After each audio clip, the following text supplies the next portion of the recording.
ETF index mutual funds నేర్చుకుని stock మార్కెట్లో రాణించాలనుకుంటున్నారా? వెంటనే ఈ నెంబర్కి కాల్ చేయండి.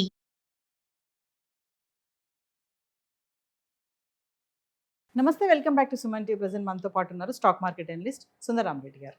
నమస్తే సార్. నమస్తే మ్యామ్. సార్, ప్రపంచ ఇంధన సరఫరాకి కీలక పాత్ర పోషిస్తున్నటువంటి హార్మజ్ జలసంధిని నిన్న శుక్రవారం తెరిచినట్టే తెరిచి మరి 24 గంటలు అవ్వకముందే మళ్ళీ దాన్ని క్లోజ్ చేశారు. అంటే ఇక్కడ ఏం జరుగుతుంది అంటే ట్రంప్ తీసుకునే డెసిషన్స్ వలన ఏంటి, ఇరాన్ ఎందుకు మళ్ళీ దాన్ని మూసివేయడం జరిగింది అంటే? బేసికల్గా ఈ వారు జరిగిన దగ్గర నుంచి కత్కుత్ పాజిటివ్ డెవలప్మెంట్ అంటే అది కంప్లీట్గా ఓపెన్ చేస్తున్నాను అని చెప్పేసి ఇరాన్ వాళ్ళు డిక్లేర్ చేయడం అనమాట. వాళ్ళు ఇరాన్ వాళ్ళు హార్మూజ్ జలసంధిని పూర్తిగా 100% ఓపెన్ చేసామని డిక్లేర్ చేసిన ఈ వైపు నుంచి అమెరికా వాళ్ళు ఇంకా బ్లాక్ చేస్తూనే ఉన్నారు. అంటే ఇరాన్కి వచ్చిపోయే నౌకల మొత్తాన్ని వాళ్ళు బ్లాక్ చేస్తూనే ఉన్నారు. అండ్ ఈ మొత్తం ఫైనల్గా ఇద్దరు రాజీ పడేంత వరకు కూడా ఈ బ్లాకేజ్ ఉంటుందని చెప్పేసి అమెరికా వాళ్ళు డిక్లేర్ చేశారు. మొత్తం 21 మొత్తం వెజల్స్ మొత్తాన్ని బ్లాక్ చేశారు ఇరాన్ వెళ్ళే వాటి వరకు. మేము కంప్లీట్గా ఓపెన్ చేసినా సరే చివరికి అమెరికా వాళ్ళు ఇంకా బ్లాక్ చేస్తున్నారు మాకు వచ్చే వాటిని కోపంతో. వాళ్ళు మళ్ళీ ఈరోజు సాటర్డే మళ్ళీ వాళ్ళు క్లోజ్ చేశారనమాట. అంటే వాళ్ళు ఓపెన్ చేసామంటున్నారు, క్లోజ్ చేసామంటున్నారు, ఓపెన్ చేసామంటారు, క్లోజ్ చేస్తుంటారు. ఈ మధ్యలో ఏంటంటే అసలు ఎన్ని షిప్లు దాటుతున్నాయి మనకు ఎవరు తెలియదు. అండ్ రెండోది వాళ్ళు ఓపెన్ చేశారని తెలియగానే మన ఫ్రైడే రోజు వరల్డ్ వైడ్గా క్రూడ్ ఆయిల్ మొత్తం ఒకసారిగా డ్రాప్ అయిందండి. ఆల్మోస్ట్ 10% డ్రాప్ అయింది సింగిల్ డేకే.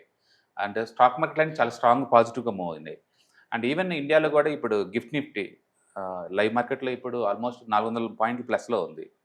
ఓకే, దాని మీనింగ్ ఏంటంటే రేపు మండే మార్కెట్ కూడా 400 పాయింట్ ప్లస్లో నిఫ్టీ ఓపెన్ అవ్వాలి. కానీ మళ్ళీ ఇప్పుడు వాళ్ళు క్లోజ్ చేసి స్టేట్మెంట్ ఇస్తున్నారు. కాబట్టి ఇది ఎటుబోద్దో మనకి ఐడియా ఉండలేదు. మొత్తానికి ఓవరాల్గా డిస్ప్యూట్స్ అయితే నడుస్తున్నాయి. బట్ రేపు మంగళవారం నుంచి మళ్ళీ పాకిస్తాన్లో ఈ ఇరాన్కి అమెరికాకి మధ్య జరుగుతుంది ట్రేడ్ టాక్స్.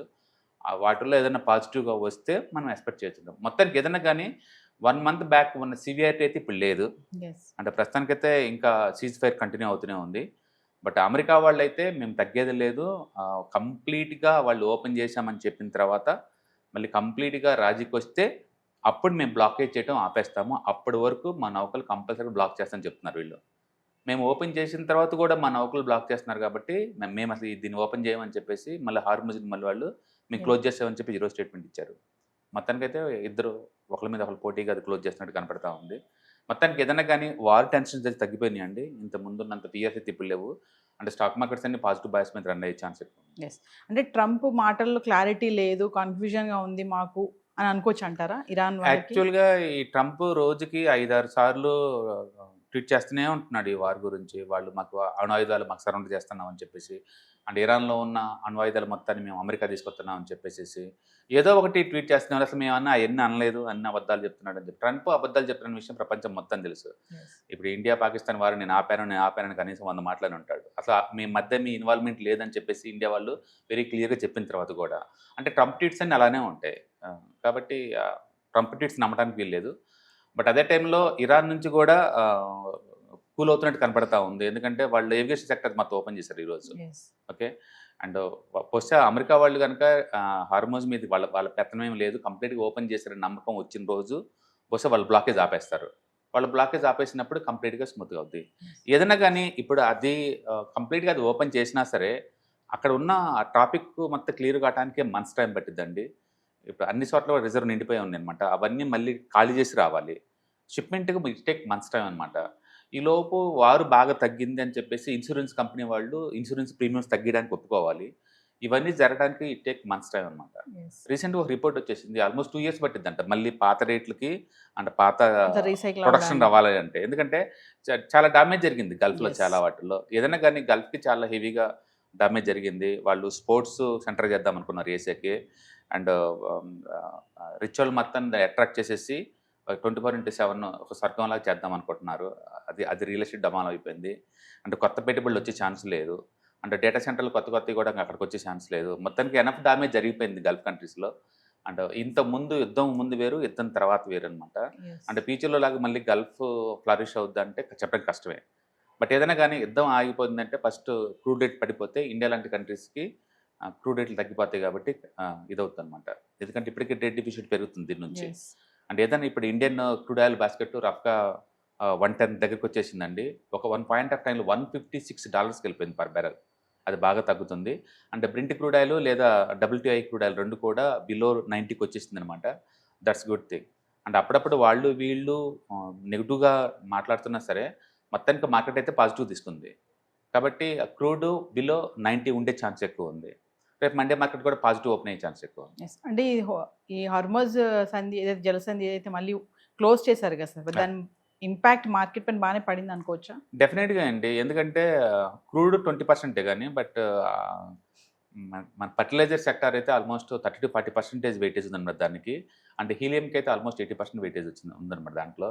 కాబట్టి హీలియం లేక కొరియాలో అక్కడ చిప్ మ్యానుఫ్యాక్చరింగ్ ఆగిపోయే ఫెసిలిటీ వచ్చేసింది. Yes. అండ్ ఫర్టిలైజర్స్ కావాల్సిన స్టాక్ ఫీడ్ అంతా అక్కడి నుంచి వస్తుంది కాబట్టి, అంటే ఫర్టిలైజర్స్ వర్షాకాలం రాబోతుంది కాబట్టి దాని షార్టేజ్ వచ్చిందని మార్కెట్ అంతా భయంగా ఉంది. అంటే పెట్రోకెమికల్ రేట్లు అయితే ఆల్రెడీ 30-40% దాకా పెరిగింది. ఒక ఇండియాలో తప్ప మిగతా అన్ని కంట్రీల్లో కూడా 30 to 50% క్రూడ్ రేట్లు అన్ని పెంచేశారు ఆల్రెడీ. అండ్ ఇండియా కూడా లాంగ్ టర్మ్ దాన్ని బేర్ చేయలేదు.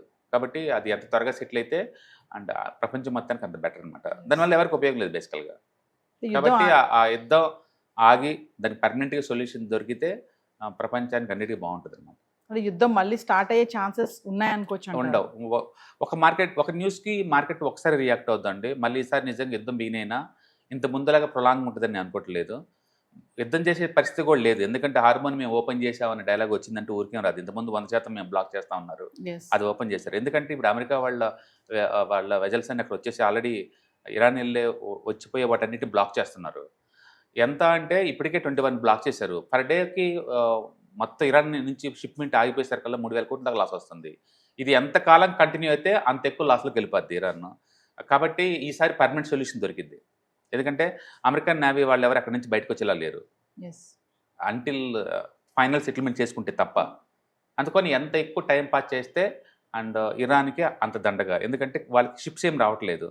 సో వాళ్ళ దగ్గర నుంచి వెళ్ళే చూడడానికి ఆగిపోవటం కాదు, వాళ్ళకి వచ్చే మెడిసిన్స్, వాళ్ళకి వచ్చే ఫుడ్ గ్రెయిన్స్ కూడా ఆగిపోతున్నాయి. అంటే కాబట్టి ఎక్కువ కాలం కంటిన్యూ చేయలేరు. ఇంకట్లా ఇంతకుముందు వాళ్ళు యుద్ధం, ఈసారి అట కాదు, అది కంప్లీట్గా దాన్ని బ్లాక్ చేశారు వీళ్ళు. ఇరాన్కి ఒక షిప్ వెళ్ళడానికి లేదు, ఇరాన్ నుంచి ఒక షిప్ బయటకు పోవడానికి లేదు. ఎక్కువ రోజులు టైం పాస్ అయ్యే కొద్దీ ఇరాన్ వాళ్ళకి అంత కష్టం అవుతూ ఉంటుంది. కాబట్టి సొల్యూషన్ అయితే ఖచ్చితంగా వచ్చింది ఈసారి మాత్రం. ట్రంప్ ఎందుకు సార్ ఇలా అటు ఇటుగా ఎందుకు ఉంటాడు అంటే, ట్రంప్ ఉన్న పొలిటికల్ లీడర్ అంటే ఏంటంటే మేకవన్న పులి అంటారు. వాళ్ళు మేకల్లాగా ఉన్నా సరే పుల్లాగా వేసుకుంటారు. బట్ ట్రంప్ కొంచెం తేడా, పుల్లాగా బిహేవ్ చేస్తారు అనమాట. ఆ టైప్ అనమాట. ఏదన్నా ఉందంటే లేదు, వాళ్ళ డైలాగ్లో అంత చేస్తూ ఉంటారు అనమాట. మిగతా వాళ్ళలాగా దాచుకొని చేసుకున్న టైప్ కాదు. ఏదైనా క్లియర్గా ఏదన్నా ఉంటే వచ్చినట్టు నోటు దోల ఎక్కువ అంటారు చూసావా, వాళ్ళల్లో ఫస్ట్ ర్యాంక్ వేసుకోవచ్చు ఆయనకి. పాష్గా ఉండదు ఆయన. మిగతా వాళ్ళలాగా పాష్గా పాలిష్గా చెప్పడం రాదు ఆయనకి. బట్ చెప్పింది అయితే రియాలిటీ చెప్తాడు అనమాట. అందుకని ట్రంప్కి హార్డ్ కోర్ ఫ్యాన్స్ ఉన్నారు వరల్డ్ వైడ్గా. ఆయన చెప్పే డైలాగ్ వాటి కూడా. అండ్ నచ్చిందని చెప్తారు, నచ్చకపోతే క్లియర్గా చెప్తారు ఆ విషయాన్ని. ఆ టైప్ అనమాట ఆయన. మొత్తానికి ఏదైనా కానీ వాళ్ళు ఇరాన్ మీద ఫోకస్ చేస్తున్నారు. రోజుకి 5-6 మాటలు ట్వీట్ చేస్తున్నాడు ఆయన ట్రూ సోషల్లో. అంటే కాబట్టి దాని సొల్యూషన్ త్వరలో వచ్చిందని మనం అనుకోవచ్చు. కాబట్టి ఇంత ముందున్నంత సివియారిటీ రాకపోవచ్చు. ఏదైనా కానీ క్రూడ్ రేట్ బాగా పెరుగుతుంది అంటే అక్కడ ఏదో ఇష్యూ సివియారిటీ ఉన్నట్లు లెక్క.